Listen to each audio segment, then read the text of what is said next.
Hello guys, সবাই ভালো আছে? আমরা ভালো আছি। আজকে বিরিয়ানি রান্না করব। দেখেন, মাংস প্রথমে মাংসটা ভাজে নেব। হালকা একটু লবণ আর হলুদ দিয়ে মাইকে নিচ্ছি সুন্দর করে। কড়াইতে সাদা তেল দিচ্ছি, এখন মাংসটা ভাজবো। দেখেন বন্ধু, এলাচ, লবঙ্গ, গরম মশলা দিয়ে দিচ্ছি। এখন চালটা ভাজে নেব সুন্দর করে। দেখেন বন্ধুরা, চালটা ভাজা হয়ে গেছে সুন্দর করে। কড়াইতে সাদা তেল দিয়ে দিচ্ছি, এখন পেঁয়াজ কুচি দিয়ে দেবো। দেখেন সুন্দর করে মাংস ভেজে নিয়েছি আর আলু ভেজে নিয়েছি। এখন মশলা কষাইয়া সুন্দর করে মাংসটাও কষাই নেব। দেখেন পেস্টটা ভাজা হয়ে গেছে, আদা বাটা দিয়ে দিতে আছে। সব বাটা মশলা দিয়ে রান্না করবো। আদা বাটা দিয়ে এখন দিয়ে রসুন বাটা, হালকা রসুন বাটা দিয়ে দেবো।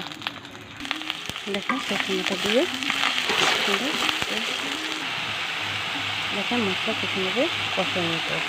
বিরিয়ানির মশলা আছে সেটা দিয়ে দেবো। সুন্দর করে কষানো হয়ে গেছে, তেল ছেড়ে দিয়েছে। এখন মাংসটা দিয়ে দেবো। দেখেন মাংসটা সুন্দর করে কষানো হয়ে গেছে।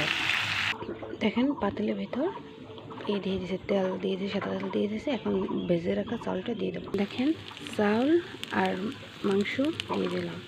দেখেন কি সুন্দর করে মিক্সার করে দিয়েছে, কয়টা কাঁচা লঙ্কা ফেলাই দিয়েছে। দেখেন কি সুন্দর জলটা দিয়ে দিয়েছে, আর ডাইকে দেবো।